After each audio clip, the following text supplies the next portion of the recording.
What's good, guys? It's your girl Jasmine Styles, and I am back with another video.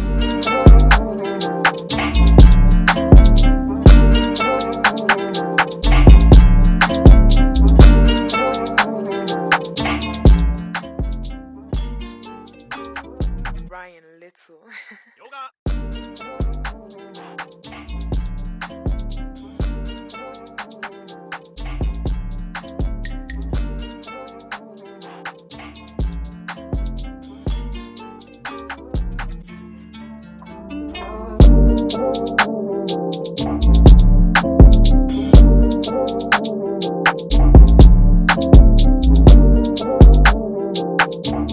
I'm trying to get orders fulfilled before I head back to my hometown. I just got off work at like 3 something, I think. And I have orders to get done before I leave, and I just got a huge book order that came in, so I gotta get those shirts ordered. But in the process of me making these, I decided to record a quick video so that you guys can see how I do my hats, because I have made maybe 10-15 hats, and I haven't yet started embroidering hats, which is what I'm about to start doing next. But I have made hats, with the iron-on vinyl, right? So these are 2 hats that I just completed, and with my setup that I bought, it came with a hat press and all that. But when I originally started doing hats, I realized that the hat, or before I did it actually, I looked up videos because I wanted to make sure I was doing the right thing and wanted to see, learn different tricks and hacks. And in the process of doing it, I realized that me trying to make a hat using heat transfer and my hat press was not going to benefit me well, because it wasn't doing what it needed to do. And like, I watched this video and they pressed it with just using the hat press and how it did not come out right, and then they pressed it with putting cushion in it and that still did not come out right. So I started just putting mine on my knee and doing it like that, and still too it would echo up. And instead of using my hat press, I would use my knee, and I would use my mini Cricut machine, and it would come out great. But I always have it on the high setting, so sometimes it'll come out kind of melted. So like the first time I did one, I can actually show you guys. This hat right here with it has my brand on it, Black Kingdom. And if you can see how that Q is crooked and kind of melted, that's wavy, and then part of the E is melted, right? And mind you, I did not use the hat press. It's when I stopped using the hat press and I started just pressing it down on my knee. So I would take the cap and I would put it like on my knee like this, and then go like this. But my temp was too high. And you can see the difference between this with the melting and the wavering, and then this that just came out perfect, right? Mind y'all, looking at this like this, kind of look like a Trump hat, Make America Great Again. But anyway, with what I learned is, one, to lower my sitting, because that played a huge difference in how it came out and the temperature of it. Because it doesn't matter what brand of vinyl I used, it still was some type of way kind of melt the design, right? So one was to lower my temp setting on my mini Cricut, and 2 was one was using my knee instead of my hat press because it doesn't have enough cushion, right? 2 was to lower my temperature on my mini heat press. And then 3, which you should always lint roll before you do, but I didn't lint roll the hat before I did. So I would take my lint roll my hat really good, and I take my press machine and press it down. And I've done a lot of cowboy design hats, so I learned too with this start, when you have something that has a point to, I had to start in the center of this. So depending on what your design looks like, you have to start in the center and then push it in and then go out to the sides. And that's how I got this, not me just bringing up the hat, that's how I got this to come out as perfect as it did. So I wanted to come on camera and do one really quick. I don't know what this angle is about to look like, but we're gonna figure it out, okay?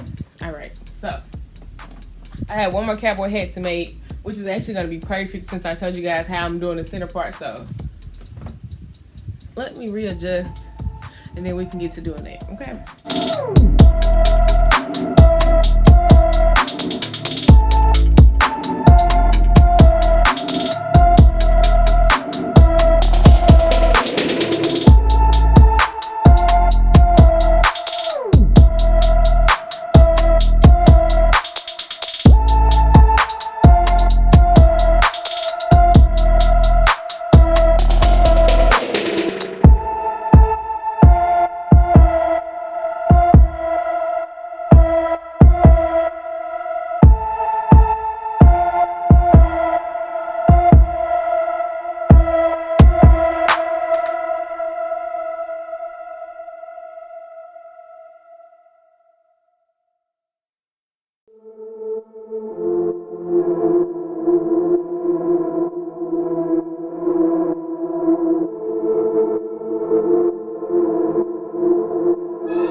So first of all, excuse my hair.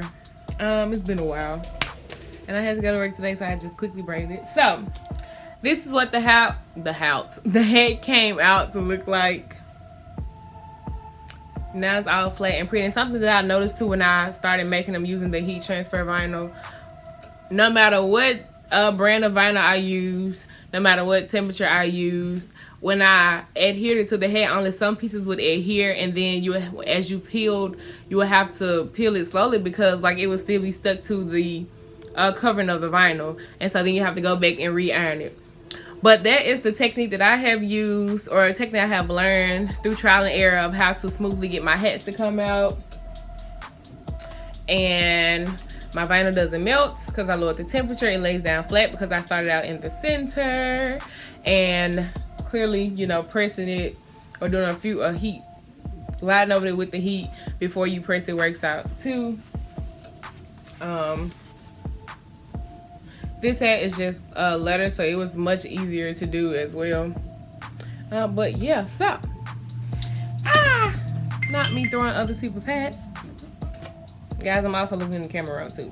But thank you guys for watching. Don't forget to like, comment, and subscribe. Oh wow, I have people's faces. Sorry. Thank you guys for watching. Don't forget to like, comment, subscribe, give this video a thumbs up, and tune in for the next video.